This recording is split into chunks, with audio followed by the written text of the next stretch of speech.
Hello नमस्कार दोस्तों, कैसे हैं आप सब। आशा विश्वास पूरी उम्मीद है मस्त होंगे, स्वस्थ होंगे, जहाँ पे भी होंगे अपनी पढ़ाई को निरंतर कर रहे होंगे। आज एक छोटी सी कहानी के माध्यम से क्लास को स्टार्ट करेंगे। ये कहानी आपको सिखाएगी कि वास्तव में जो चीज़ें हम सोचते हैं वो थोड़ा सा नेगेटिविटी के साथ सोचते हैं, और जब हमारे पास वो टाइम गुजर जाता है तो फिर हमें बड़ी परेशानी होती है। कहानी है एक छोटे से कौवे और एक चींटी की। चींटी क्या करती है, आपने देखा होगा कि वो हर टाइम, चाहे वो सर्दी का मौसम हो, चाहे वो गर्मी का मौसम हो, चाहे वो बरसात का मौसम हो, हर टाइम अपना काम करती रहती है।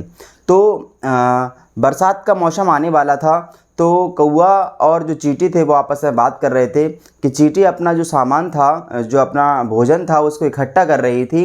इकट्ठा करते करते अपनी जगह पे व्यवस्थित कर रही थी। तो कौवे ने कहा कि अभी से क्या कर रहे हो आप खाना को इकट्ठा करके। तो चींटी कहती है कि बरसात का मौसम आने वाला है, तो मैं अपना भोजन अभी से रेडी करके रख ले रही हूँ, ताकि अगर बरसात आएगी तो फिर मुझे किसी भी समस्या का सामना ना करना पड़े। तो कौवा कहता है कि अभी से क्या करना है, जब बरसात आएगी तब देख लेंगे। थोड़े ही दिन बाद बरसात शुरू हो जाती है और चींटी अपना भोजन बहुत आसानी से रखे हुए थी, तो वो उसको प्रेम पूर्वक खाती रहती है और अपना जो बरसात का मौसम है उसको अच्छे से व्यतीत करती है। जबकि जो कौवा होता है वो यहाँ वहाँ भागता रहता है और उसे बरसात के मौसम में कोई भी खाना प्राप्त नहीं होता है। इस छोटी सी कहानी के माध्यम से हम सीख सकते हैं कि हम ये सोचते हैं कि जब हमारे एग्ज़ाम हमारे पास आएंगे, जब हमारे पेपर बिल्कुल नज़दीक होंगे तो हम पढ़ लेंगे, चीज़ें कर लेंगे, जबकि उतना शायद पॉसिबल नहीं है। पूरा साल अगर हमारे लिए बनाया गया है तो हमारी ये ड्यूटी बनती है कि हर दिन हर समय को हम एक बहुत अच्छे स्ट्रेटजी के साथ स्पेंड करें, गुजारें, ताकि जो हमारे पेपर का टाइम हो उसमें हम और चीज़ों में अपना अच्छे से फोकस कर सकें, उन्हें रिवीजन कर सकें, ताकि हम पेपर में बहुत अच्छा कर सकें।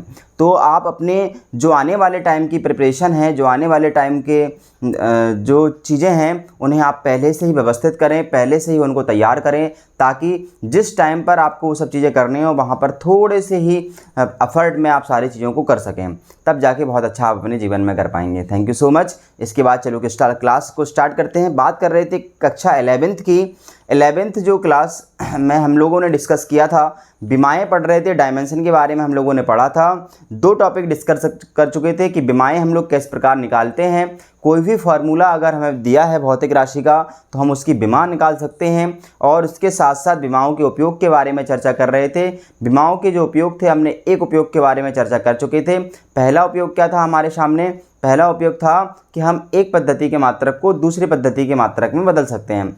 आज जो दूसरा उपयोग है हमारे पास, सेकंड उपयोग, पहले हम एक उपयोग का जो बात कर रहे थे उस पर एक क्वेश्चन और करते हैं, उसके बाद फिर हम आगे बढ़ेंगे। सेकंड क्वेश्चन जो अपने पास है, क्वेश्चन नंबर सेकंड जो है वो ये कहता है कि 1 जूल को अर्ग में बदलो। क्या कहता है बेटा? 1 जूल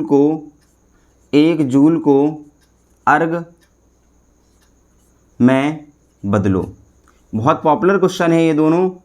1 न्यूटन को डायन में बदलो और 1 जूल को अर्ग में बदलो, विमीय विधि की सहायता से। किसकी सहायता से बेटा? विमीय विधि की मदद से। विमीय विधि की मदद से, विमीय विधि की सहायता से, विमीय विधि की सहायता से हमें क्या करना है? 1 जूल को अर्ग में बदलना है। क्या करना है बेटा? 1 जूल को अर्ग में बदलना है। चलिए, आज जो टॉपिक है वो फिर से हम वही काम करेंगे। सबसे पहले ये देखेंगे कि जूल क्या है बेटा, फिर हम बात करेंगे कि अर्ग क्या है।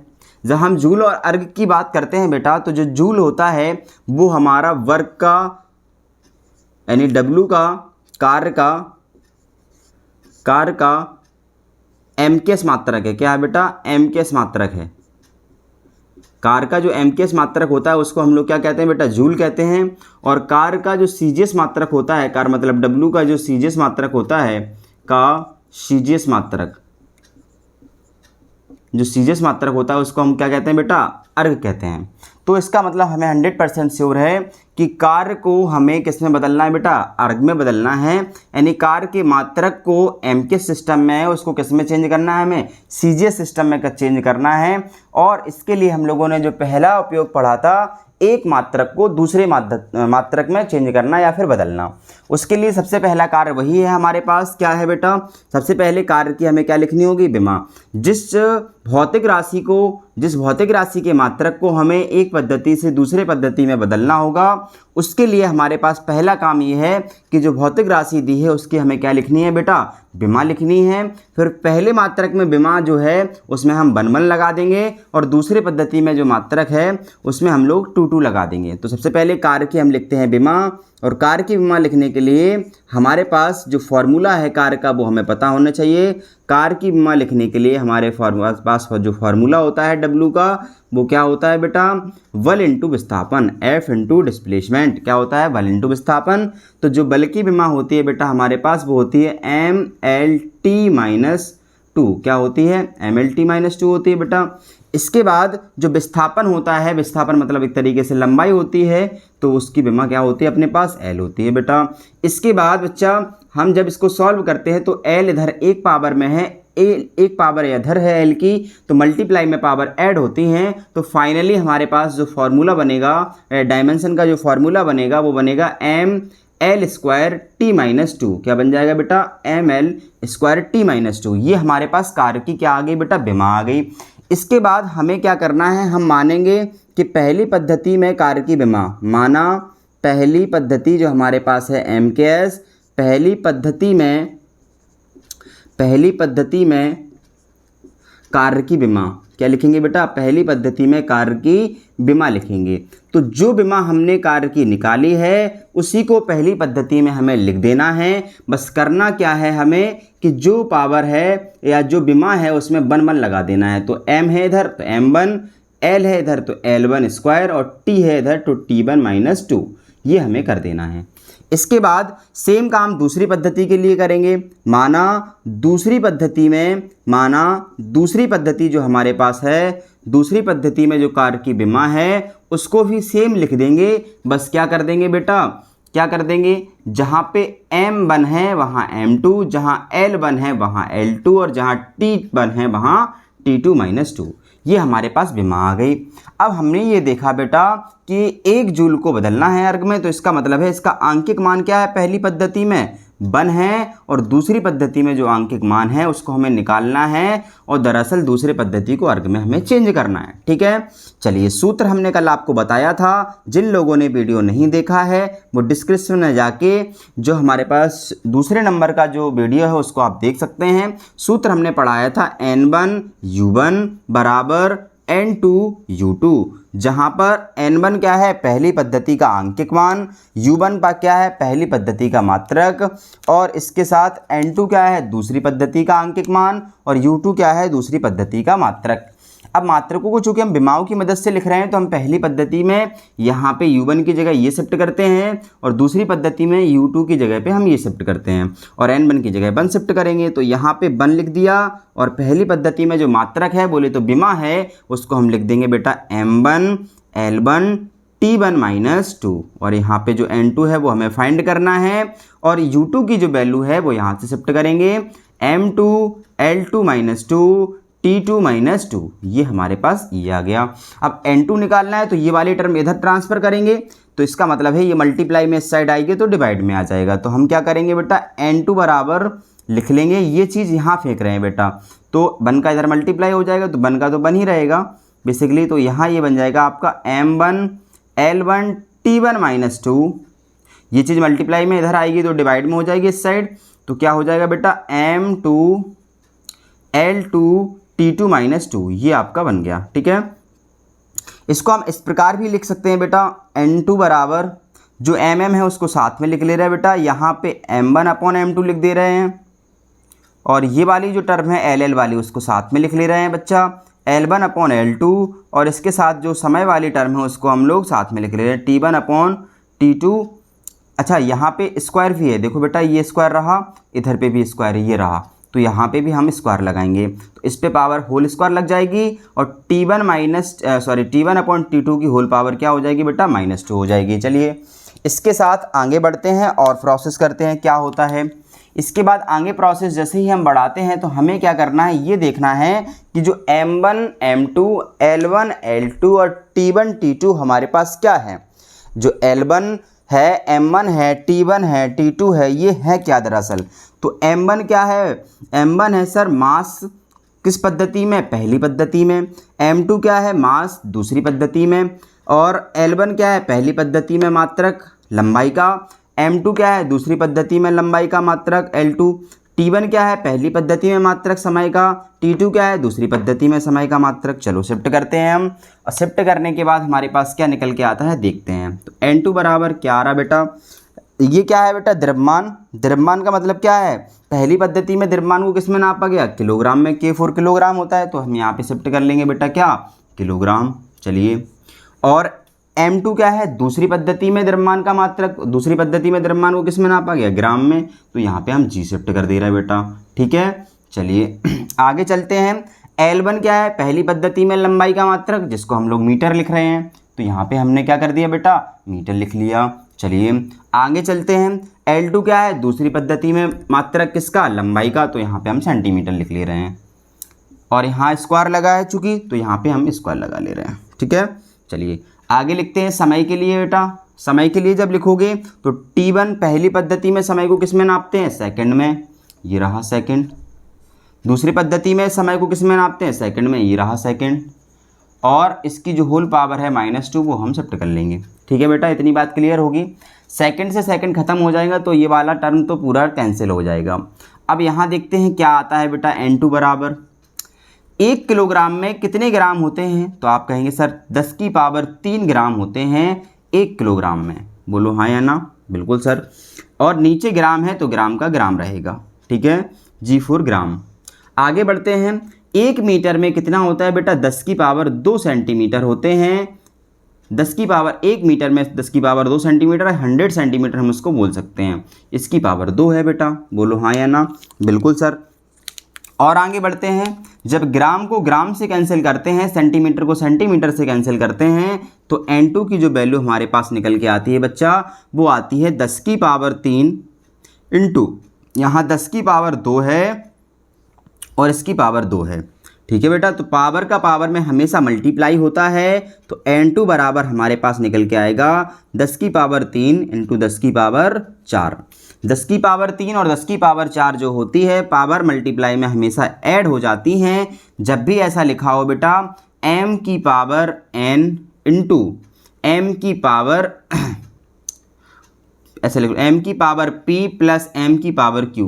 यहाँ बेस अगर समान है और इनकी पावर अलग अलग हैं, बीच में मल्टीप्लाई का साइन रखा है, तो इसका जो फॉर्मूला बन जाता है बेटा, वो हो जाता है m की पावर p प्लस q। अर्थात जो मल्टीप्लाई में पावर होती हैं वो ऐड हो जाती हैं। तो यहाँ पर हम जब ऐड करेंगे तो 10 की पावर क्या बन जाएगा बेटा, 3 और 4 कितनी हो जाएंगी, 7 पावर हो जाएंगे, जिसको हम लोग अर्ग कहेंगे। क्या कहेंगे बेटा, अर्ग कहेंगे। ठीक है, तो इसका मतलब हमें समझ में आया है कि 1 जूल में कितने अर्ग होते हैं बच्चा। 1 जूल में जो अर्ग होते हैं वो होते हैं 10 की पावर 7 अर्ग। ये रिलेशन डायरेक्ट भी याद रखना है आपको, और कैलकुलेटिव के हिसाब से आपको कैलकुलेशन भी समझना है। तो 1 जूल में कितने अर्ग हो जाते हैं बच्चा, 10 की पावर 7। जो मेथड हमको भिन्नीय विधि से भी याद रखना है, वैसे भी हमें डायरेक्ट याद करना है। कभी कभी ऑप्शन में भी आपसे पूछा जाएगा, आप इसका स्क्रीनशॉट ले सकते हैं, इसको समझ सकते हैं। बहुत आसानी से मैंने आपको समझाने का प्रयास किया है। चलिए इस तरीके से हम कोई भी जो क्वेश्चन होता है उसको सॉल्व करते हैं विमीय विधि की मदद से, एक मात्रक से दूसरे मात्रक में बदलना। ठीक है, तो आपके पास जो क्वेश्चन होगा, सबसे पहले आप ये देखेंगे कि जो क्वेश्चन है उसमें हमें किस भौतिक राशि की बात कर रहे हैं। जब ये पता चल जाए कि किस भौतिक राशि की बात हो रही है, तो उस भौतिक राशि को आपको लिख लेनी है विमा। जब विमा लिख लेंगे आप, फिर उसी विमा को हम पहली पद्धति में लिखेंगे तो 1 लगा देंगे, और दूसरी पद्धति में लिखेंगे तो 2 लगा देंगे। फिर हम फॉर्मूले का यूज करेंगे, क्या N1U1 बराबर N2U2। तो पहली पद्धति में जो N1 की वैल्यू है वो आपको गिवन होगी, और दूसरी पद्धति में जहाँ चेंज करना है वहाँ N2 की वैल्यू आपको फाइंड करनी होगी। तो जैसे ही आप फॉर्मूला लगाएंगे तो N1 की वैल्यू पुट करेंगे, U1 की वैल्यू डायमेंशन के हिसाब से पहली पद्धति, और U2 की जो वैल्यू है वो डायमेंशन के हिसाब से ये वाली शिफ्ट करेंगे, M22 वाली। इसके बाद N2 की वैल्यू आप फॉर्मूले के हिसाब से रख लेंगे, तो आपका आंसर आसानी से निकल के आ जाएगा। यहाँ पे कन्वर्सेशन आपको अच्छे से आता ही है, तो आप आसानी से फॉर्मूले को ड्राइव कर सकते हैं, क्वेश्चन को ड्राइव कर सकते हैं। चलिए आगे बात करते हैं और आगे बढ़ते हैं, बात करते हैं सेकंड उपयोग की। जो विमाओं का सेकंड उपयोग है वो काफ़ी महत्वपूर्ण हमारे साथ हो जाता है, तो उसके बारे में चर्चा करते हैं। सेकंड उपयोग कहता है बेटा विमाओं का कि हमारे पास क्या हो कि भौतिक राशियां हों कई प्रकार की, उनको हम क्या कर सकते हैं, कई भौतिक राशियां अगर अपने पास हैं तो उनको हम क्या कर सकते हैं बेटा, उनके बीच में संबंध स्थापित कर सकते हैं। क्या कर सकते हैं बेटा, संबंध स्थापित कर सकते हैं। विभिन्न भौतिक राशियों के बीच संबंध स्थापित करना जो हमारा उपयोग नंबर सेकंड है विमाओं का। जो विमाओं का सेकंड उपयोग है, सेकंड यूज ऑफ विमा, विमाओं का उपयोग, विमाओं का सेकंड उपयोग, विमाओं का उपयोग, सेकंड उपयोग क्या है, विभिन्न भौतिक राशियों के बीच संबंध स्थापित करना। क्या है उपयोग, विभिन्न भौतिक राशियों के बीच संबंध स्थापित करना। विभिन्न भौतिक राशियों के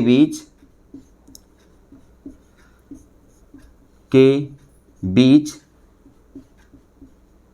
संबंध स्थापित करना, संबंध स्थापित करना।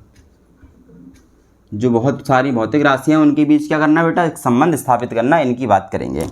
तो ये क्वेश्चंस क्या होता है इसको हम समझते हैं, और पहले हम एक फॉर्मेट बनाएंगे किस तरीके से हमें क्वेश्चंस को सॉल्व करना है, उसके बाद हम एग्जाम्पल करेंगे एक दो, तो आपको सारी चीज़ें समझ में आ जाएंगी। चलिए सबसे पहले बात ये समझते हैं कि विभिन्न भौतिक राशियों के बीच संबंध स्थापित करने का क्या मतलब है।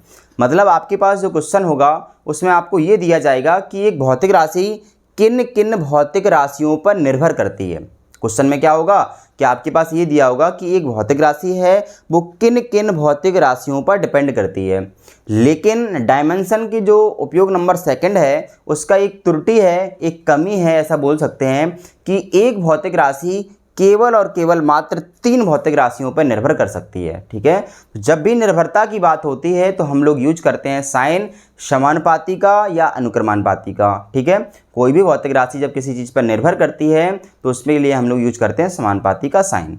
तो ये जो क्वेश्चंस है और जो एप्लीकेशन सेकंड है उसको हम कैसे सॉल्व करेंगे समझने का प्रयास करेंगे। चलिए जैसे हम आपसे कहें कि माना कोई भौतिक राशि है अपने पास, माना कोई भौतिक राशि कैपिटल Z, एक कोई भौतिक राशि है कैपिटल Z, 3 भौतिक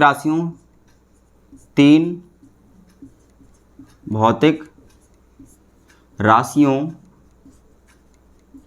माना कोई भौतिक राशि Z 3 भौतिक राशियों P, Q तथा R पर निर्भर करती हैं, R पर निर्भर करती है। ठीक है बेटा, एक कोई भौतिक राशि है कैपिटल Z, वो 3 भौतिक राशियों पर निर्भर करती है P, Q, R। इस तरीके से आपको क्वेश्चन दिया जाएगा, अर्थात आपको इसको ऐसे लिखना होगा कि 3 भौतिक राशियों पर निर्भर करती है, 3 भौतिक राशियों P, Q, R पर निर्भर करती है। तो इसके बाद आपको क्या करना है, जो P, Q, R आपके पास भौतिक राशियां हैं उनकी हम लोग विमाएँ लिख लेंगे। क्या लिख लेंगे, विमाएँ या फिर घातें। तो हम ये मान के चलेंगे कि माना P, भौतिक राशि P A की घात, माना भौतिक राशि A, माना भौतिक राशि P की घात स्मॉल a, Q की घात स्मॉल b तथा R की घात स्मॉल c पर निर्भर करती है।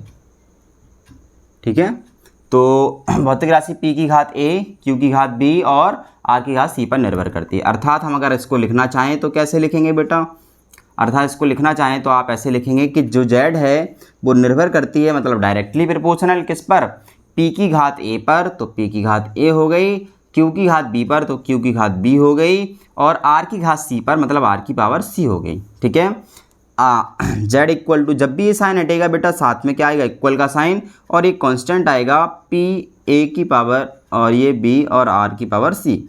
जहाँ पर ये क्वेश्चन नंबर फर्स्ट लिखेंगे हम, जहाँ जो आपका कैपिटल K है उसको क्या बोलेंगे आप, जहाँ कैपिटल K है विमाहीन नियतांक। विमाहीन नियतांक का मतलब क्या है, इसकी कोई भी विमा नहीं होती है, विमाहीन नियतांक, नियतांक। ठीक है। इसके बाद इसकी जो वैल्यू होती है के की वो अलग अलग जगह अलग अलग होती है। तो जैसे जैसे फॉर्मूले हम ड्राइव करते जाएंगे आपको बताते जाएंगे कि के की वैल्यू कहाँ पे क्या शिफ्ट करनी है। ठीक है। अब क्या करना है, इसके बाद फिर हमारे पास जो प्रोसेस होगी, दोनों ओर लिखेंगे विमाएँ। क्या करेंगे बेटा, दोनों ओर की विमाएँ लिखेंगे, दोनों ओर की विमाएँ लिखेंगे। जैसे ही दोनों ओर की विमाएँ लिख जाएं आपके पास, विमाएँ लिखेंगे, फिर दोनों ओर की घातों की तुलना करेंगे। फिर क्या करेंगे बेटा, दोनों ओर घातों की तुलना से, दोनों ओर घातों की तुलना से। जैसे ही घातों की तुलना से हम लोग क्या करेंगे, तुलना से स्मॉल a स्मॉल b तथा स्मॉल c के मान ज्ञात कर लेंगे, के मान ज्ञात कर लेते हैं। और ये मान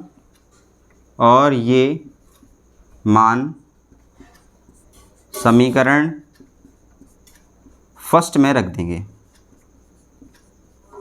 और ये मान कहाँ रखेंगे बेटा, समीकरण फर्स्ट में रखेंगे। और हमारे पास जो फॉर्मूला है वो ड्राइव होके आ जाएगा। अतः हमारे पास सूत्र आ जाएगा। ठीक है बेटा। ये अपने पास जो कॉन्सेप्ट है वो समझ लेना आपको। सबसे पहले क्या करना है, जो भौतिक राशि है उसको डिपेंड करा देना है। जो 3 भौतिक राशि दी हैं उनकी घातों पर, तो माना कोई भौतिक राशि z है, 3 भौतिक राशि p q r पर निर्भर करती हैं, तो हम ये मानेंगे कि भौतिक राशि q की घात है और p की घात a है, q की घात b है और r की घात c पर निर्भर करती है। यानी p भौतिक राशि जो है वो a की घात पर, और q भौतिक राशि है वो b की घात पर, और r भौतिक राशि है वो c की घात पर निर्भर करती है। तो अर्थात z निर्भर करता है, तो ये वाला साइन अनुक्रमानुपाती, p की घात a पर, q की घात b पर और r की घात c पर। तो अनुक्रमानुपाती हटाएंगे, इक्वल का साइन आएगा हमेशा, k एक कांस्टेंट आएगा और ये पूरी वैल्यू सेम। फिर हम क्या करेंगे, दोनों ओर की विमाएँ लिखेंगे। जो भौतिक राशि होंगी, जो भी विमाएँ होंगी उनको हम लोग लिखेंगे। विमाएँ लिखने के बाद p q r a b c के जो वैल्यू हैं उनको हम निकालेंगे, a b c के मान ज्ञात कर लेते हैं और ये मान समीकरण फर्स्ट में रखेंगे। अतः हमारे पास सूत्र आ जाएगा। क्या आ जाएगा बेटा, हमारे पास सूत्र आ जाएगा। ठीक है। चलिए एक क्वेश्चन करते हैं इस पर, फिर आगे बढ़ते हैं। इस पर एक क्वेश्चन करेंगे फिर आगे बढ़ेंगे। इंपॉर्टेंट क्वेश्चन है, पूछा जाता है बेटा। क्वेश्चन क्या है समझने का प्रयास करेंगे।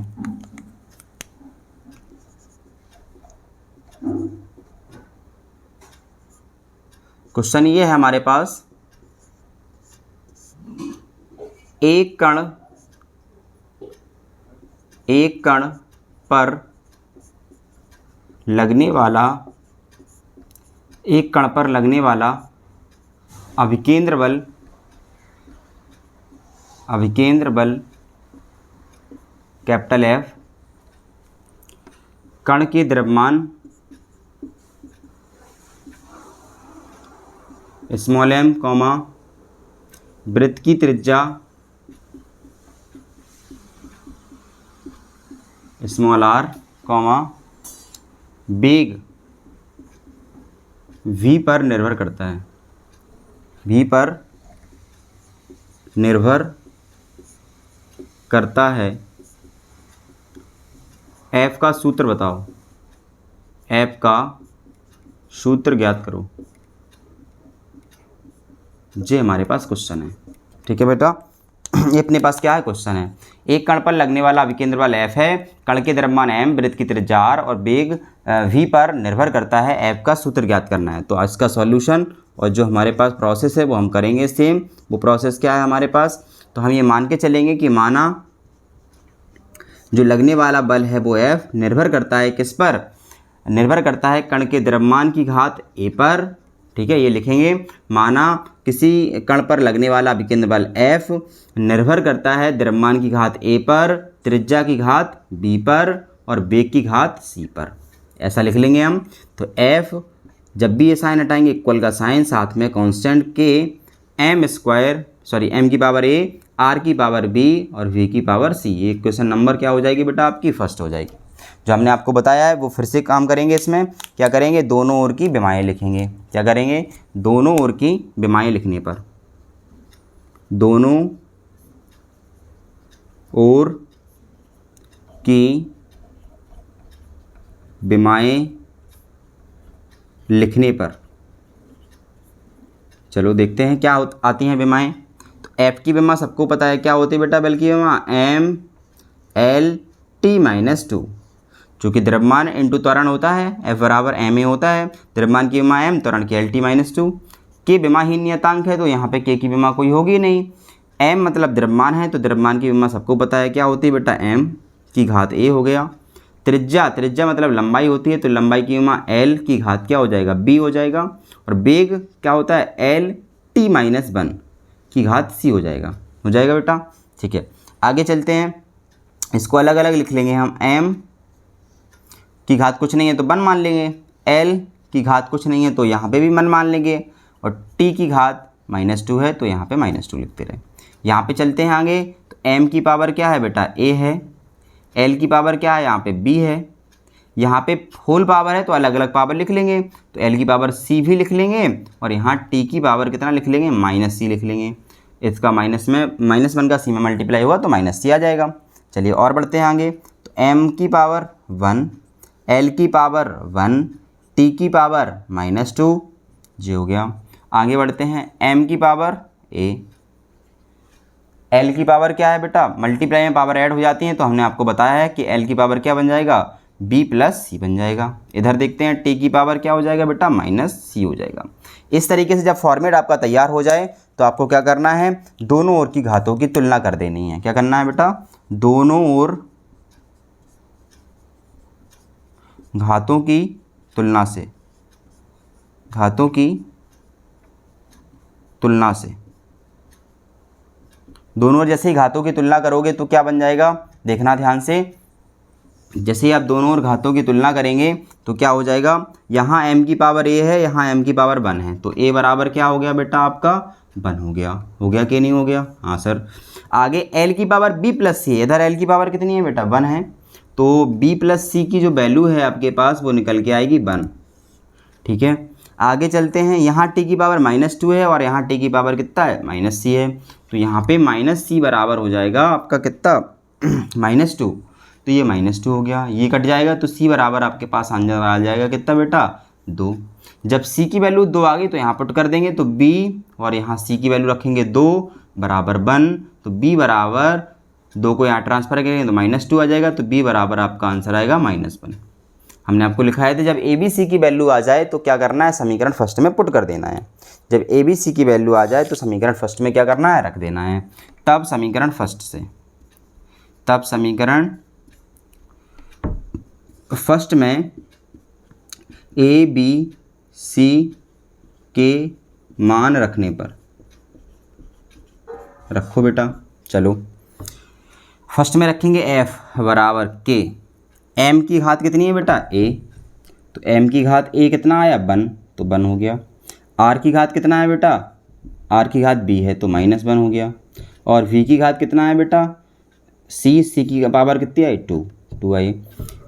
जहाँ प्रयोगों द्वारा बेटा देखा गया, जहाँ प्रयोगों से k की वैल्यू 1 पाई गई, कितनी बेटा, 1। ठीक है, पुट करते हैं, देखते हैं। f बराबर k की जगह 1, m का m और ये v², r माइनस का नीचे आएगा तो ये r हो जाएगा। तो ये आ गया अभिकेंद्र बल का फॉर्मूला, F बराबर mv²/r, जो कि बहुत इंपॉर्टेंट फार्मूला है, कई बार पूछा जाता है, हमारे पास न्यूमेरिकल्स में भी ये यूज होता है। तो F बराबर क्या आ गया, mv²/r। इस तरीके से कोई एक भौतिक राशि देकर ये बता दिया जाए कि ये वो भौतिक राशि किन किन चीज़ों पर, किन किन भौतिक राशियों पर डिपेंड करती है, तो हम उनके बीच क्या कर सकते हैं, एक संबंध स्थापित कर सकते हैं आसानी से। चलिए, ये क्वेश्चन आपको समझ में आया होगा, इसका स्क्रीनशॉट ले लीजिए आप। तो यहाँ पे बस आपको थोड़ी सी भाषा लिखनी है कि किसी भी कण पर लगने वाला अभिकेंद्र बल किसी भी कण पर लगने वाला अभिकेंद्र बल F द्रव्यमान की घात A और त्रिज्या की घात B और वेग की घात C पर निर्भर करता है, अर्थात F is directly proportional m की पावर A, R की पावर B और V की पावर C हो जाएगा। जब अनुक्रमानुपाती हटाएंगे, इक्वल का साइन, साथ में कांस्टेंट, विमाहीन नियतांक है, इसकी कोई भी विमा नहीं होगी और ये पूरा हो जाएगा। दोनों ओर की विमाएँ हम लिखेंगे। फिर विमाएँ जैसे ही लिख लें तो M, L और T में इनको सेपरेट कर लेंगे। इसके बाद दोनों ओर घातों की तुलना कर लेंगे तो A की पावर जो आएगी, B की पावर जो आएगी, C, इनसे हम लोग इक्वेशन के हिसाब से ABC की वैल्यू फाइंड कर लेंगे। जैसे ही वैल्यू हमारे पास आ जाएंगी, समीकरण फर्स्ट में पुट कर देंगे तो हमारे पास आंसर निकल के आ जाएगा। जो हमारे पास फॉर्मूला बनना चाहिए वही निकल के आएगा। इसको आप उसको स्क्रीनशॉट फटाफट से ले लीजिए, फिर आगे बढ़ते हैं। एक क्वेश्चन और करेंगे इस पर बेस्ड। चलिए, एक क्वेश्चन और कर लेते हैं इसके इस पर बेस्ड। इसके बाद जो क्वेश्चन है वो भी बहुत महत्वपूर्ण क्वेश्चन है। ये पूछा जाता है कि किसी भी सरल लोलक का जो आवर्तकाल होता है कैपिटल T, वो 3 बातों पर निर्भर करता है। सरल लोलक के द्रव्यमान m पर, प्रभावी लंबाई l पर और गुरुत्वीय त्वरण g पर। तब उसके लिए हमें फॉर्मूला निकालना है। ये क्वेश्चन हमारे पास कई बार रिपीट होके आता है।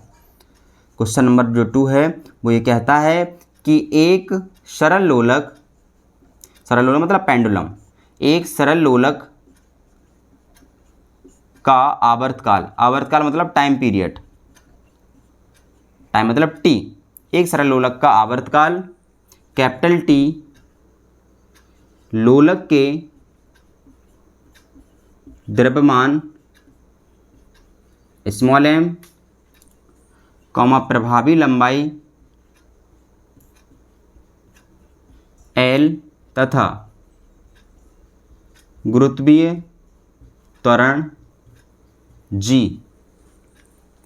पर निर्भर करता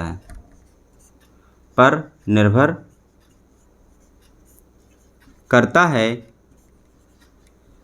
T के लिए सूत्र बताओ, T के आवर्तकाल के लिए सूत्र ज्ञात करो। ये क्वेश्चन आपसे ऐसा पूछा जाएगा। ठीक है बेटा, चलिए जब क्वेश्चन अपने पास आ जाएगा, बहुत इंपॉर्टेंट क्वेश्चन है, तो वही हमारे पास जो प्रोसेस है वो सेम प्रोसेस हमें कर लेनी है। क्या करना है, वही जो कहा गया है वही करना है। सरल लोलक का आवर्तकाल कैपिटल T, किसी सरल लोलक का आवर्तकाल कैपिटल T निर्भर करता है मतलब डायरेक्टली प्रोपोर्शनल किस पर, लोलक के द्रव्यमान m की घात A मान लेंगे और लंबाई की घात क्या मान लेंगे बेटा, B मान लेंगे और गुरुत्वीय त्वरण G की घात क्या मान लेंगे, C मान लेंगे। माना किसी सरल लोलक का आवर्तकाल कैपिटल T द्रव्यमान की घात A, प्रभावी लंबाई की घात B और गुरुत्वीय त्वरण की घात C पर निर्भर करता है, अर्थात जो हमारे पास इक्वेशन बनेगी T अनुक्रमानुपाती m की पावर A, L की पावर B और G की पावर C। अब इसमें हम लोग वही काम करेंगे, T अनुक्रमानुपाती हटाएंगे, इक्वल, साथ में K, m की पावर A, L की पावर B और G की power C। Equation number first ये अपने पास काम हो गया।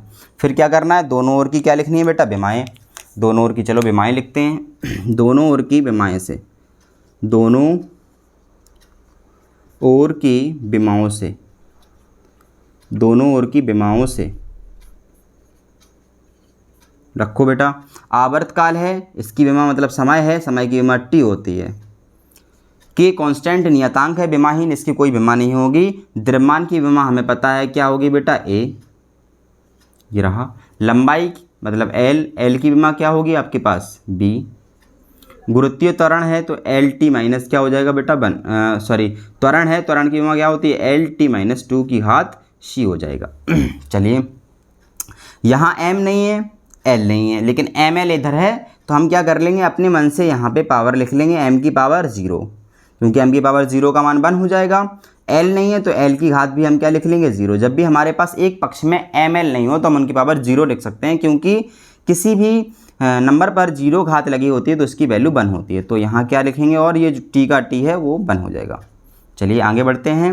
m की घात यहाँ A है, यहाँ L की घात कितनी है बेटा, B है, और इधर L की पावर कितनी बन जाएगी आपकी, C को इधर ट्रांसफ़र करेंगे तो C हो जाएगा, और T को इधर ट्रांसफ़र करेंगे अंदर तो माइनस C हो जाएगा। ठीक है, और आगे बढ़ते हैं थोड़ा सा। m की घात 0, L की घात 0, T की घात 1 इज इक्वल टू m की घात कितनी है बेटा a, मल्टीप्लाई में पावर ऐड होती है तो l की घात क्या बन जाएगा b प्लस सी हो जाएगा। इसके बाद t की पावर क्या बन जाएगा माइनस सी हो जाएगा कि नहीं, बिल्कुल हो जाएगा सर। अब m l और t जैसे ही आ जाए तो अब क्या करना है, दोनों ओर घातों की तुलना से, दोनों ओर क्या कर देना बेटा, दोनों ओर घातों की तुलना करने पर, घातों की तुलना करने पर चलिए जैसे ही आप तुलना करेंगे तो क्या होगा, एक इक्वेशन बनेंगे कुछ, वो देखते हैं। तो यहाँ m बराबर क्या हो जाएगा बेटा, m की घात a है, उधर m की पावर क्या है 0, तो a बराबर क्या बन जाएगा 0। दूसरा l की पावर b प्लस सी है तो b प्लस सी हो जाएगा। b प्लस सी की वैल्यू इधर क्या है, l की पावर इधर b प्लस सी है, उधर l की पावर 0 है, तो b प्लस सी बराबर 0 हो जाएगा। आगे c की पावर -1 है, इधर 1 है, तो माइनस सी बराबर क्या हो जाएगा, l की पावर माइनस सी, तो माइनस सी बराबर इधर पे 1 है तो ये 1 हो गया, तो c बराबर इधर से आ गया -1 आ जाएगा बेटा बिल्कुल आ जाएगा सर। चलिए आगे देखते हैं क्या कहानी होती है। आगे जब देखते हैं c की वैल्यू इधर पुट करते हैं तो b बराबर क्या आ जाएगा आपके पास, b इधर पे हम रखेंगे तो b बराबर आ जाएगा आपके b plus minus C is equal to 0। Sorry एक चीज़ मिस्टेक हो गई है, देखना यहाँ पे ध्यान से जे L2 की पावर -2 था, कितना था बेटा -2, तो यहाँ पे -2c आएगा, कितना आएगा बेटा -2c, ये मिस्टेक हो गई याद है।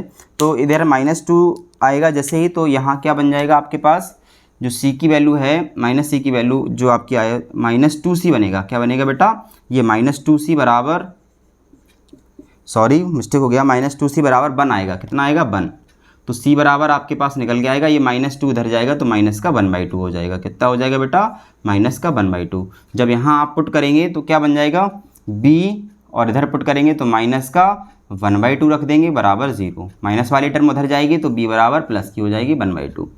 ये आपके पास a b c की वैल्यू आ गई। समीकरण फर्स्ट में वैल्यू पुट करेंगे, समीकरण फर्स्ट में स्मॉल a b तथा c के मान रखेंगे, के मान रखने पर चलिए देखते हैं तो t का t is equal to k, m की पावर a तो a की पावर 0 हो गया, l की पावर b तो b की पावर 1/2 हो गया,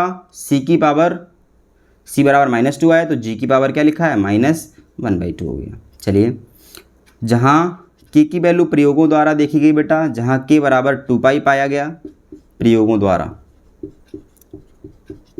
द्वारा इसकी वैल्यू अलग अलग जगह अलग अलग होगी, तो t बराबर क्या आ जाएगा 2π, m की पावर 0 है तो 1 हो जाएगा, l की पावर ये है 1/2, इसको रूट में लिख ले रहे हैं, इसको नीचे पहुंचाएंगे तो बेटा ये भी कन्वर्ट हो जाएगा, 1/2 पावर नीचे आ जाएगी g, तो इसको भी रूट में लिखा जा सकता है। तो इसको फाइनली जब हम लिखेंगे तो होल रूट भी लिख सकते हैं इसको, t बराबर 2π root of l/g, this is the formula of आपका टाइम पीरियड का, ये फार्मूला है 2π रूट ऑफ l/g, ठीक है।